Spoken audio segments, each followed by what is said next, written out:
నమస్తే అమ్మ. నమస్తే అండి. అమ్మ, ఈ సెప్టెంబర్ నెలలో అమ్మ అసలు సింహరాశి వారికి ఏ విధంగా ఉంటుంది? వీళ్ళు ఎలాంటి పరిహారం చేయాలి అసలు? గణానాం త్వా గణపతిం భవామహే కవిం కవీనాముపమస్రవస్రవం జ్యేష్ఠరాజం బ్రహ్మణస్పద ఆనశృण्वन्नोतिभिस्सीदसादनं प्रणो देवी सरस्वती वाजेभिर्वाजनीवती दीनामवित्रयवतु गणेशाय नमः सरस्वत्यै नमः శ్రీగురుభ్యో నమ. హరి ఓం శ్రీమాత్రే నమ. ద్వాదశ రాశుల వారికి సెప్టెంబర్ మాస ఫలాలు ఏ విధంగా ఉండబోతున్నాయో తెలుసుకుందామని ఇప్పుడు మనం అనుకుంటున్నాము. తెలుసుకుందాం మరి ఏ విధంగా ఉండబోతున్నాయి. 1/9/2024, 30/9/2024. ముఖ్యంగా చూసినట్లయితే కనుక మనకి మార్పులు చేర్పులు, గ్రహముల యొక్క మార్పు చేర్పులు మొట్టమొదటి తెలుసుకుందాం. 5వ తారీఖున బుధుడు సింహరాశిలోకి మారబోతున్నాడు. అదేవిధంగా 16వ తారీఖున యథావిధిగా రవి సింహరాశి నుంచి కన్యారాశిలోకి కన్యా సంక్రమణం జరగబోతోంది. అదేవిధంగా 19వ తారీఖున శుక్రుడు కన్యలో ఉన్న శుక్రుడు తులలోకి మారబోతున్నాడు. నెక్స్ట్ 24వ తారీఖున బుధుడు కన్యలోకి మారబోతున్నాడు, అంటే స్వక్షేత్రంలోకి రాబోతున్నాడు 24వ తారీఖున. ఇది గ్రహముల యొక్క సంచార వివరాలన్నమాట. అయితే ఏమిటంటే కనుక ఇప్పుడు ద్వాదశ రాశుల వారికి ఏ విధంగా ఉండబోతుందో అనేది మనం ఇప్పుడు పరిశీలించుకుందాం. సింహరాశి వారికి సెప్టెంబర్ మాస ఫలాలకి స్వాగతం, సుస్వాగతం. ఈ నెలలో మనకి ఉండాల్సినటువంటి విషయం ఏమిటంటే మఖ నక్షత్రం, పుబ్బ నక్షత్రం, ఉత్తర ప్రథమార్థం వీళ్ళందరికీ కూడానండి కొన్ని విషయాల్లో గ్రహ సంచారాలు మధ్యమ పరిస్థితిలో ఉన్నాయని చెప్పుకోవచ్చు. కారణం ఏమిటంటే రవి తన రాశిలో ఉన్నప్పటికీ 15వ తారీఖున ద్వితీయంలోకి మారబోతున్నాడు. ద్వితీయంలో కేతువు, శుక్రుడు, రవి ముగ్గురు కూడా త్రివేణి సంగమం అవుతారు. తర్వాత చూసినట్లయితే సింహరాశి వారికి 7th హౌస్లో శని భగవానుడు, 8th హౌస్లో రాహువు, 10th హౌస్లో గురువు, 11th హౌస్లో కుజుడు, ద్వాదశంలో చూస్తేనేమో బుధ చంద్రుల కలయిక. ఏ విధంగా ఉండబోతోందయ్యా అంటే కనుక కాస్తంత మిశ్రమ ఫలితాలే కనిపిస్తున్నాయి. అంటే యథావత మనం చెప్పాలంటే కంప్లీట్గా హ్యాపీ అండి అని, సంతోషం అండి, చాలా గొప్పగా ఉంటారు, మీరేం సాధించిన నెంబర్ 1 అని అనలేము. అలా అని మరీ పాతాడానికి కాదు, మధ్యమ పరిస్థితిలో ఉంటాయన్నమాట.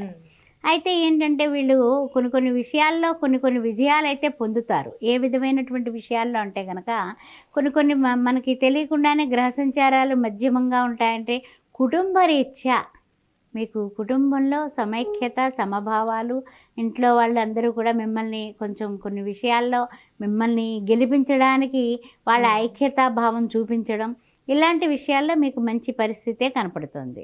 కుటుంబ విషయాల్లో అన్ని విధాలా కూడా మీకు ఐక్యతాభావం ఉన్నప్పటికీ మీరు కుటుంబ సభ్యులకి టైంని కేటాయించలేకపోతారు. బాగా వినండి. దాని వలన ఇంట్లో ప్రాబ్లమ్స్ స్టార్ట్. మేము మిమ్మల్ని గురించి మీ యొక్క ఎదుగుదల గురించి మీ గురించి ఆలోచిస్తాం. మీరు తినడానికి ఇష్టమైన పదార్థాలు తయారు చేస్తాం, అలా చేస్తాం, ఇలా చేస్తాం, మీకోసం. మగవాళ్ళు అయితే మీకోసం నేను కష్టపడుతున్నాను, కానీ ఇంట్లో వస్తువులకు నాకు మనశ్శాంతి లేదు అనే గొడవలు ఇద్దరికీ వచ్చేటటువంటి అవకాశాలు కనపడుతున్నాయి. అందువలన కుటుంబంలో సంయమనం, కుటుంబ సభ్యులకి మీరు టైం కేటాయించడం చాలా ముఖ్యమైనటువంటి విషయం.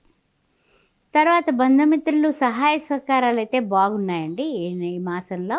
ఏంటంటే ముఖ్యంగా ఏదైనా సరే పెళ్లి సంబంధాల విషయంలో, లేకపోతే ఏదైనా పెట్టుబడుల విషయంలో బంధుమిత్రులను ఏదైనా సహాయం అడిగినా ఆర్థిక సహాయాలు కూడా చేసే అవకాశాలు అయితే బాగున్నాయి. అంటే ఇప్పుడు వ్యాపారస్తులు కూడా బాగుంటుందమ్మా ఆర్థికంగా చూసుకున్నట్లయితే? చాలా బాగుంటుంది. స్థిరాస్తులు కొనుగోలు చేస్తారు. తర్వాత చూస్తేనేమో వాహనాలు కొనుగోలు చేయగలుగుతారు. క్రయ విక్రయాదులు అంటే ఏంటి, ఏదైనా చూడండి ఇప్పుడు రియల్ ఎస్టేట్ రంగం అన్ని విధాలా బాగుంటుంది. ఆ విషయాలు ఏం పర్వాలేదు, ఇంట్లోనే కొంచెం ప్రాబ్లము తస్మా విషయాలన్నీ. ఎందుకంటే మీరు టైం కేటాయించకపోవడం వల్ల ఇది స్వయంకృతాపరాధమే అవుతుంది. బాగా గుర్తుపెట్టుకోండి. ఇంట్లో వాళ్ళని అనుకునే లాభం లేదు, స్వయంకృతాపరాధం ఉంటుంది. తర్వాత ఏంటంటే చేసే వృత్తి ఉద్యోగాలందు కొన్ని ప్రయోజనాలు, ఉన్నతమైనటువంటి స్థాయికి వెళ్ళేటటువంటి ప్రయోజనాలు సాధించేటటువంటి అవకాశం కనపడుతుంది. అందువలన మీరు మీ గురించి కాకుండా ఇంట్లో వాళ్ళ గురించి కొంచెం ఆలోచించి టైం ఇస్తే అన్ని విధాలా మీరు సక్సెస్ బాటలో ఉంటారు. అలానే వీళ్ళకి ఏమైనా ఆరోగ్య సమస్యలు అంటున్నాయమ్మా? ఆరోగ్యం భాస్కరాదిచ్చేది అంటూ ఉంటాం కదా, సూర్య నమస్కారాలు తప్పనిసరిగా చేసుకోవాలి. రాశ్యాధిపతి అది మానకుండా చేసుకోవాల్సిందే. అంతేకాకుండా మీరు చేసినటువంటి పని ఏమిటి, ఒక శుభకార్య ప్రయత్నం చేసి మీరు వదిలేశారు క్రిందటి మాసంలో. ఈ మాసంలో దాని రిజల్ట్, మీ ప్రయత్నం ఫలిస్తుంది. మాసాంతానికి ఒక పెళ్లి కుదురుతుంది. అమ్మ, ఈ రాశి వారికి సంబంధించిన పరిహారాలు అంటే ఏంటమ్మా అసలు? అసలు ఈ రాశి వారికి చెప్పాలంటే కనుక ఆరోగ్యం భాస్కరాది ఇచ్చేది అనుకుంటాం కాబట్టి రవికి సంబంధించినటువంటి పరిహారాలు ఎట్లాగా చేసుకోవాలి, ఎలా అంటే కనుక సూర్య నమస్కారాలు చేసుకోవడం. అంటే రాశ్యాధిపతి రాశిలో ఉన్నాడు, 16వ తారీఖున అట్లాగా మారబోతున్నాడు. అందు గురించి రవి, మిత్ర, సూర్య, ఖగ, భాను, పూష, హిరణ్యగర్భ, మరీచ, ఆదిత్య, సవిత్ర, అర్క భాస్కరేభ్యో నమః. ఆ 12 కష్టమంటారా? ద్వాదశనామాలు. పోనీ భాస్కరేభ్యో నమః అని దండం పెట్టుకోండి. ప్రతిరోజు డిసిప్లిన్గా, డివోషన్గా మనకి కనిపించే నారాయణ స్వరూపం ఈ ఆదిత్యుడు. అందువల్ల ఆదిత్యాయ నమః అని దండం పెట్టుకోండి. మీకు తప్పనిసరిగా ఆరోగ్యం బాగుంటుంది, ఆలోచనలు బాగుంటాయి.